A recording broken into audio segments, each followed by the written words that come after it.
imagination. Welcome back to Sledgehammer Horror, guys. I am Ken Sledge. And I'm Ashley Sledge. And let's talk horror. So today we are doing our spoiler review on Imaginary. We're going to give you some of the positives, some of the negatives, and then our overall spoilers and thoughts on the film. So let's get started right with our positives.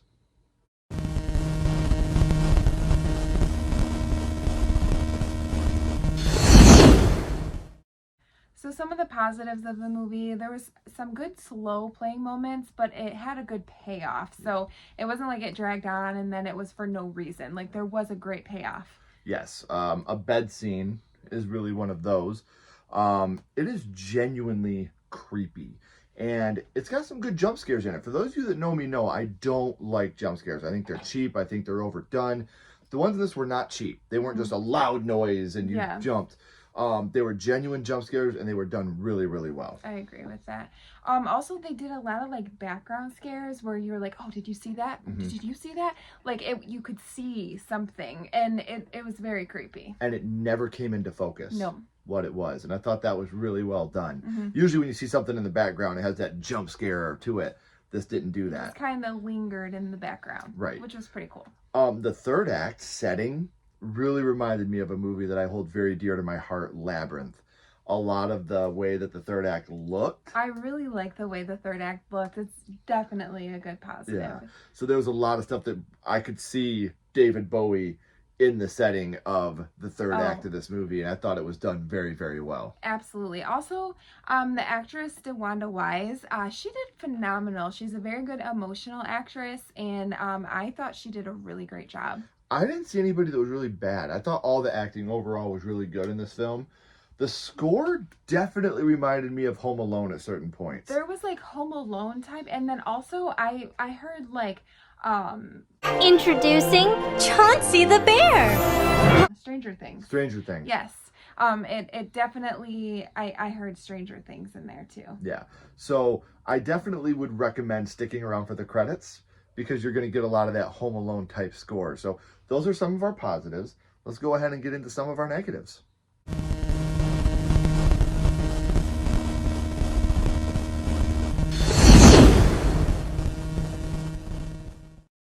So some of our negatives, there are some predictable scares at times. You kind of see it coming before it actually does.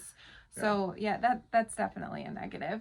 And there is a lot of filler time. Now, when I say there's a lot of filler time, I don't mean when they're building up to a scare or when they're building up to a big event. But there's a lot of times where people are just standing around talking that doesn't really go anywhere.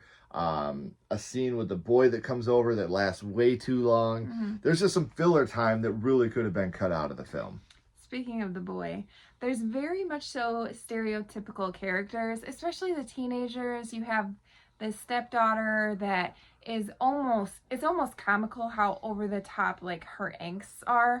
And then the boy next door, the drug dealer boyfriend. Yeah, he's ridiculous too. It's like it's too much. Like you're trying way too hard. They're trying to be so on the nose that it's not on the nose. It doesn't work. It reminds me of like what corporate overheads thought punk rockers were in the 90s. Yeah. You know, like they have to have a green mohawk and they got to have a skateboard. Like that's what it reminded me of. It was trying so hard to be on the nose that it didn't land. Yeah, for sure. Yeah.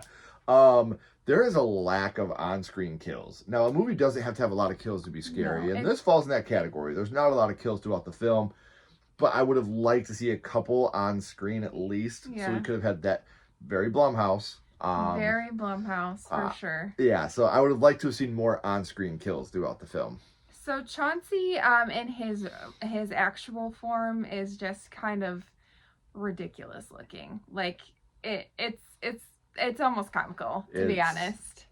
I get what they were trying to do. It's the imagination of a child, and yeah, it doesn't look good. No. Speaking of not looking good, there is a really bad CGI fire stunt. Blumhouse. Yeah, I feel like they do this in every movie. Yeah, and it's bad. Yeah. Like, it's bad. Especially because we're such big fans of practical fire stuff. And it's not just when the fire gets lit. Like when the house is... There's just... I can't get too much into it because we're not in the spoiler section yet, but it is very, very noticeably special effects. Yeah.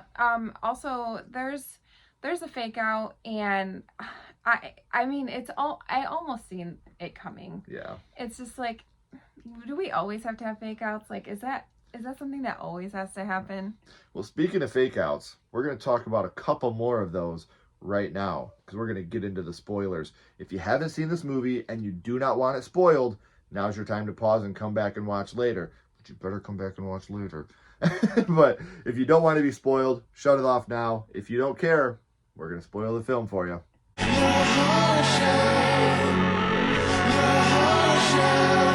So speaking of fake outs, we definitely have a fake out opening.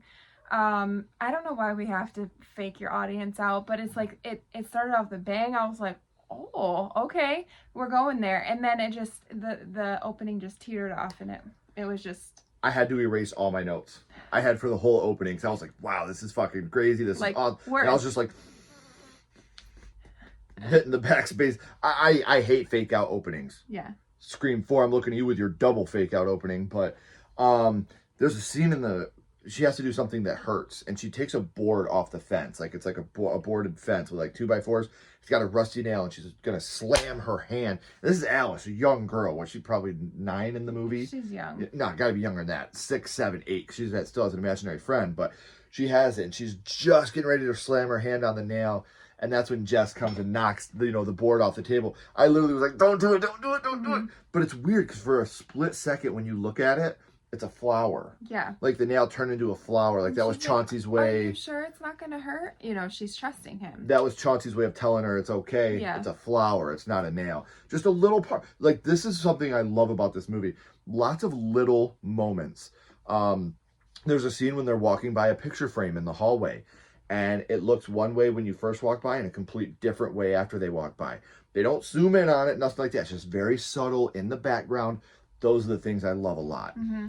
So after she does this little stunt, her therapist comes over to talk with her, and there's this therapy session with her and Chauncey in the room, and like she's talking to him and going back and forth, and it's actually really creepy.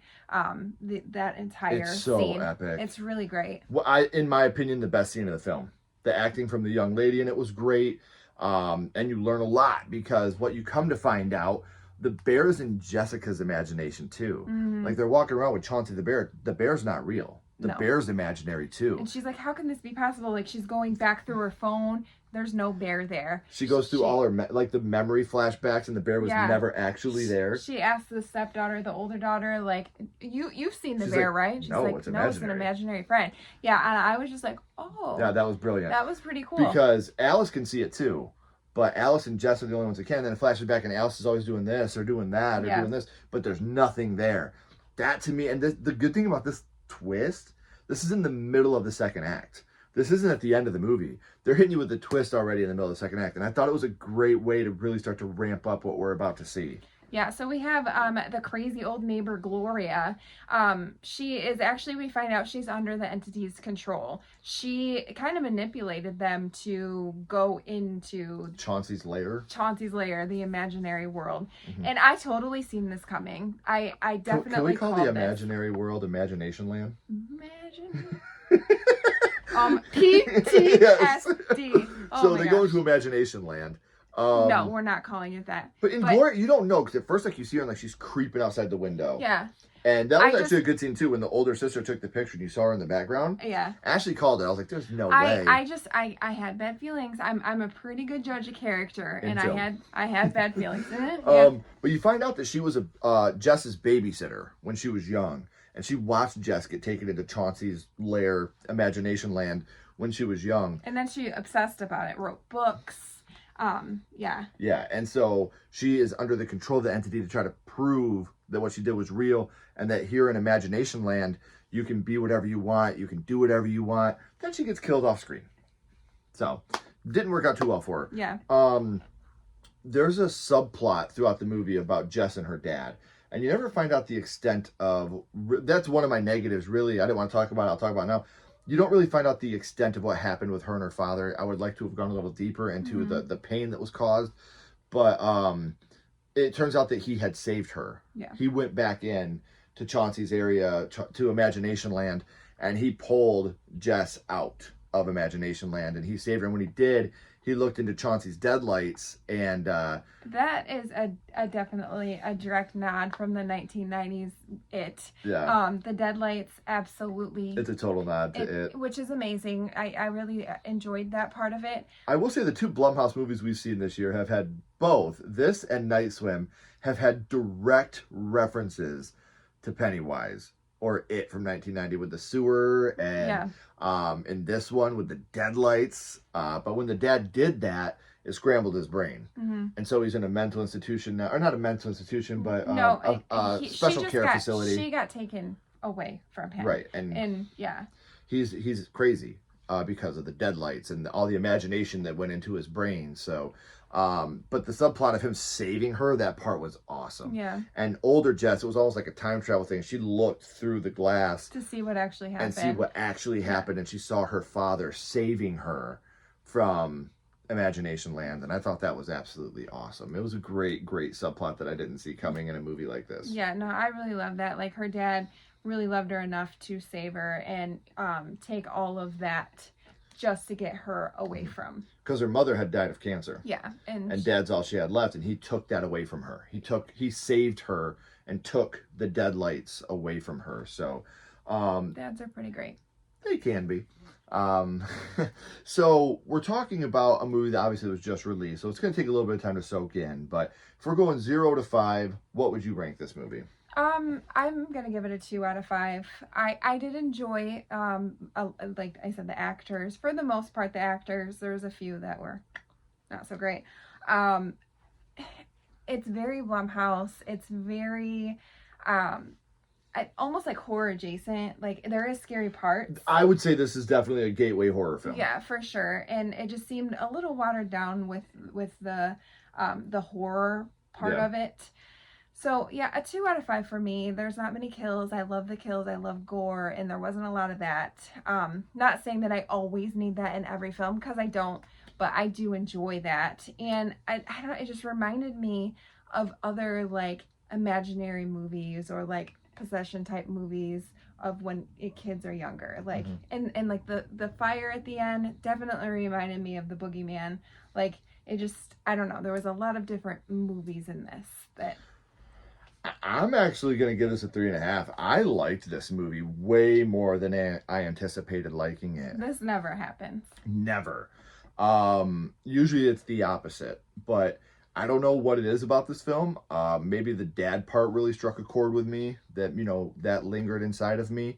But I had a lot of fun throughout. The jump scares were actually effective to me.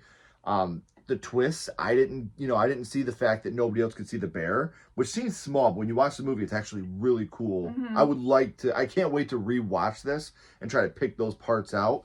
And the neighbor, I didn't see that part coming either. Like, I thought totally called it. When she walked over and pulled the scissors out from the door, I was like, what the fuck? I was like, I knew it. She did. She goes, I knew it. I was like, no, you didn't. Like, she totally did. But yeah, I'm gonna give it a 3.5. And like I said, this is normally not the type of movie that I like. The proclaimed to be the year's best horror film, then it turns out to be just like a gateway horror film. But maybe it was because this was my most anticipated of the year. Maybe I just put it up to this higher standard that it couldn't live up to. Maybe that's why. And I went with lower expectations, so maybe it exceeded them. Maybe that's what I have to do from now on. Right.